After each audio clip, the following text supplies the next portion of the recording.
is pouring in from China, and I had a deal with President Xi. He was going to give the death penalty to anybody manufacturing fentanyl in China and selling.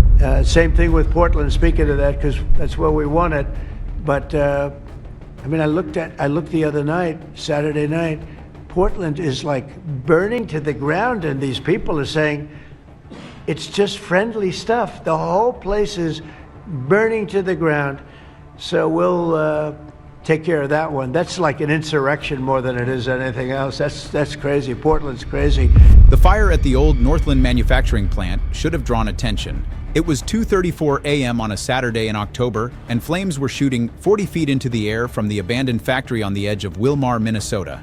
The building had been empty for 7 years, sitting at the end of County Road 23 like a forgotten relic of the town's industrial past. But when the volunteer fire department arrived and began setting up their equipment, they received a call that stopped them cold. It was Police Chief Michael Danielson calling the fire captain directly. "Stand down. That's a controlled burn. Building owner has permits. Let it burn out safely and clear the scene." The fire captain was confused. Controlled burns required advance notice, safety inspections, and coordination with multiple agencies. He'd received none of that. But the police chief was insistent, almost aggressive. "I said stand down. That's an order. Clear your crews and leave the area." The firefighters packed up and left. The building burned through the night. By morning, it was a charred shell, and whatever had been inside was ash. What the fire captain didn't know, what almost no one in Willmar knew, was that the building hadn't been abandoned at all. For the past 4 years, it had housed the largest fentanyl superlab ever discovered in the United States, capable of producing 400 kilograms of pure fentanyl every month. And the fire hadn't been a controlled burn. It was arson, a desperate attempt by the Sinaloa cartel to destroy evidence after learning the DEA was closing in. But they were too late. Federal agents already had everything they needed, and what they discovered would shock the nation. The mayor, police chief, and 14 other city officials in Willmar had been protecting the cartel's operation for 4 years, accepting over $12 million in bribes while a death factory operated in plain sight. If this opening has you questioning how an entire town government could be corrupted, tap like and comment Willmar so I know you're following, because this story exposes a level of betrayal that's almost incomprehensible.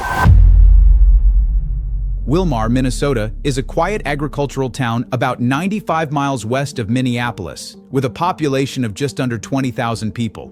It's the kind of place where everyone knows their neighbors, where high school football games are community events, where the biggest employers are the hospital, the turkey processing plant, and a handful of manufacturing facilities that survived the economic downturns. The Northland manufacturing plant had been one of those employers until it closed in 2014, laying off 340 workers and leaving behind a massive 127,000 square foot facility sitting empty on 14 acres of industrial land. For years, the building sat idle, windows broken, parking lot cracking, chain link fence sagging. The city tried to attract new businesses to the site, but nothing materialized. Eventually, people stopped thinking about it. It was just part of the landscape, a reminder of better economic times. But in March 2019, something changed. A shell company called Midwest Agricultural Supply LLC purchased the property for $780,000 cash. The company's paperwork listed a business address in Phoenix, Arizona, and claimed to be in the fertilizer and agricultural chemical business. The purchase seemed like good news for Willmar. Maybe the building would finally be put to use, maybe some jobs would return. City officials approved the zoning permits without serious scrutiny. The building was already zoned for industrial use. Midwest Agricultural Supply said they'd be manufacturing agricultural products for distribution to farms across the region. Everything seemed legitimate. What actually moved into that building was a fentanyl production operation so sophisticated that DEA agents would later call it the most advanced cartel lab they'd ever seen on American soil. The Sinaloa cartel had spent millions equipping the facility with industrial-grade chemical processing equipment, ventilation systems to filter toxic fumes, precision scales, tablet presses capable of producing 50,000 pills per hour, and security systems that would rival a military installation. Within 6 months of opening, the lab was producing 400 kilograms of pure fentanyl every month. To put that in perspective, 2 milligrams of fentanyl can be a lethal dose. 400 kilograms equals 400 million milligrams, enough to potentially kill 200 million people. The output from this single lab represented more fentanyl than some entire countries produce annually. The cartel's operation was methodical and careful. Precursor chemicals were shipped from China and Mexico in containers labeled as industrial solvents and agricultural products, arriving at the facility in unmarked trucks during late-night hours. A rotating crew of approximately 20 workers, most of them Mexican nationals brought into the U.S. specifically for this operation, lived on site in dormitory-style rooms built inside the factory. They worked in shifts, 24 hours a day, 7 days a week. The finished fentanyl was packaged and distributed across the upper Midwest: Minnesota, Wisconsin, North Dakota, South Dakota, Iowa, and Illinois. Some was pressed into counterfeit pills designed to look like Percocet, Xanax, or Adderall. Some was mixed with heroin. Some was sold as pure powder to street dealers who would cut it themselves. The lab's monthly production generated an estimated $47 million in revenue for the cartel, and protecting this entire operation, ensuring that local law enforcement would never get close enough to discover what was happening, were the people the residents of Willmar had elected to keep them safe. If you're starting to see how this operation hid in plain sight for 4 years, comment "corrupted town" and hit like, because the level of protection this lab received was systematic and shocking. Mayor Robert Hagan had been elected in 2017 on a platform of economic revitalization. At 54 years old, he was a third-generation Willmar resident, a former small business owner, and a respected member of the community. People trusted him. He'd coached Little League, served on the Chamber of Commerce, attended the same Lutheran church for 30 years. Police Chief Michael Danielson, 49, had been with the Willmar Police Department for 22 years, rising through the ranks to become chief in 2016. He was known as tough but fair, someone who kept the town safe while treating people with respect. Parents pointed to him as an example of what their kids could become if they worked hard and served their community. But according to federal investigators, both men had been on the Sinaloa cartel's payroll since March 2019, the same month Midwest Agricultural Supply purchased the Northland Manufacturing Building. But the mayor alone couldn't provide complete protection. The cartel needed control over law enforcement. That's where Police Chief Danielson came in. According to testimony and recorded conversations, Hagan brought Danielson into the scheme within weeks, convincing him that the facility was bringing money into the town, that no one was getting hurt, that they were just looking the other way for a harmless agricultural operation. Danielson's monthly payment was $35,000. Over 4 years, he received $1.68 million. In exchange, he ensured that Willmar police never patrolled County Road 23 near the facility, that any 911 calls about suspicious activity at the old Northland plant were marked low priority and never investigated, and that his officers were explicitly told the area was off limits without his direct authorization. Before we continue with how the DEA uncovered this network, I need to be honest with you. Investigations like this require enormous resources to research and verify. This isn't just retelling headlines. This is weeks of analyzing court documents, DEA case files, corruption patterns, and consulting with law enforcement experts to ensure accuracy. We're a small team bringing you stories others won't fully explore. Stories about systemic corruption, cartel infiltration of American institutions, and how entire communities can be betrayed by the people they trust most. If you want us to keep making these investigations, consider joining our channel membership. Your support funds the research that makes this possible. For less than a coffee each month, you'll help us expose these crimes. Members get early access and exclusive content. Click the join button. Your support makes this work possible. Now let's continue with how the DEA brought down an entire corrupt government.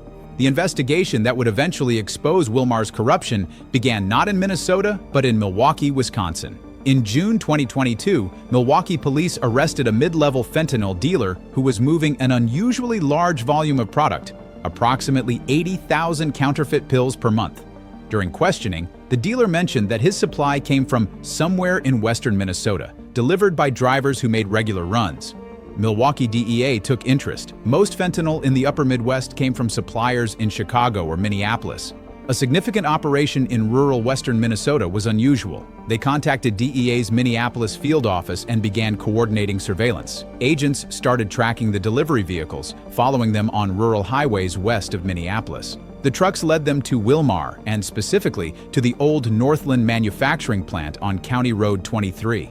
From a distance, the facility looked abandoned. Overgrown weeds, broken windows, no obvious signs of activity. But when agents conducted aerial surveillance using drones and aircraft, they observed patterns that didn't match an empty building, late-night truck deliveries, thermal imaging showing heat signatures indicating the building's climate control systems were running, security cameras mounted around the perimeter, vehicle traffic at hours when an abandoned building should be completely dead.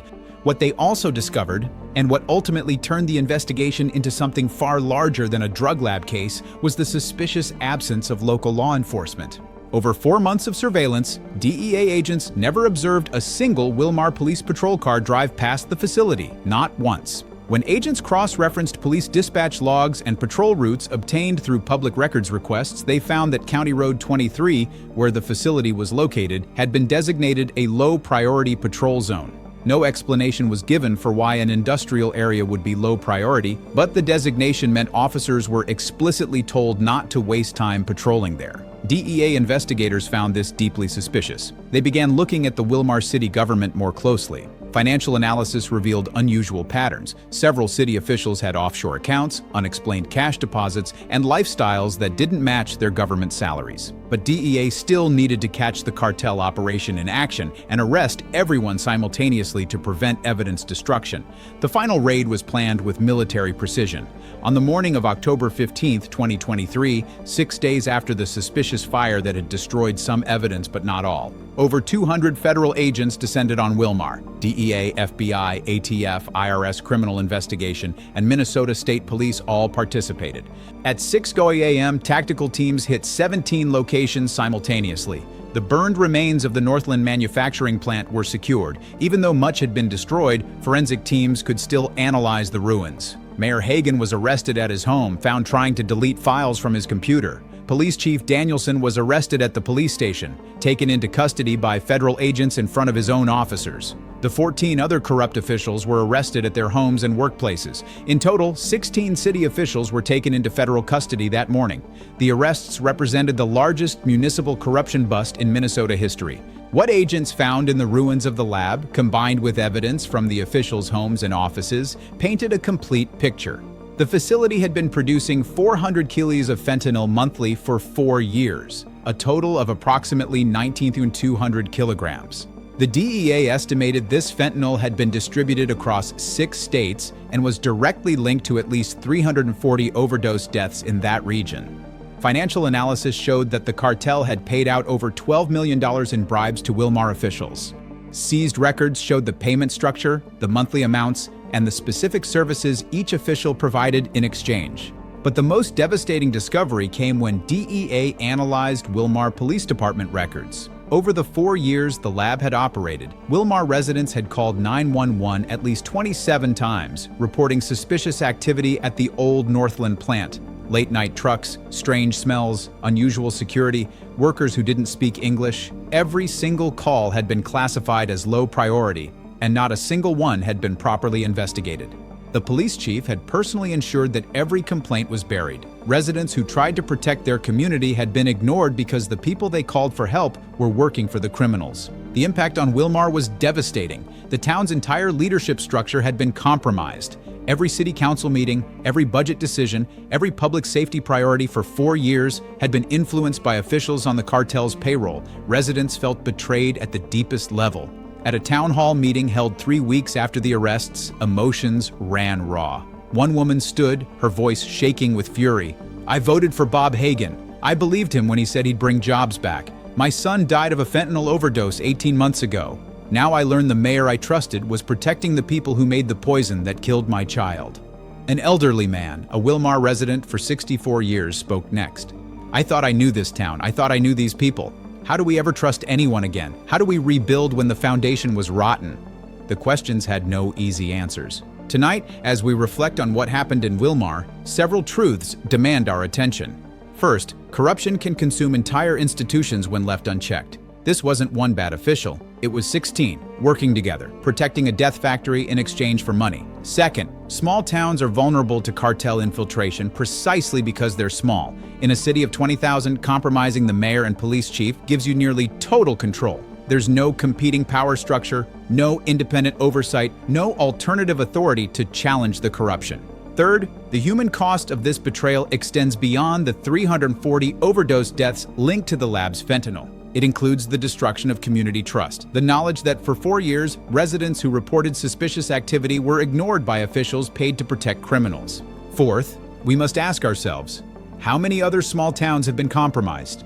How many other mayors, police chiefs, and local officials are on cartel payrolls right now, protecting operations we haven't discovered yet? If you believe corrupt officials who protect drug operations deserve maximum prison sentences, tap like. If you believe small towns need federal oversight to prevent cartel infiltration, comment, protect small towns. And if you want us to keep exposing corruption others won't touch, subscribe, join our membership, and share this video, because the fight against cartel corruption of American institutions isn't over. Not in Minnesota, not in small towns across America, and not anywhere that greed can compromise those sworn to protect us.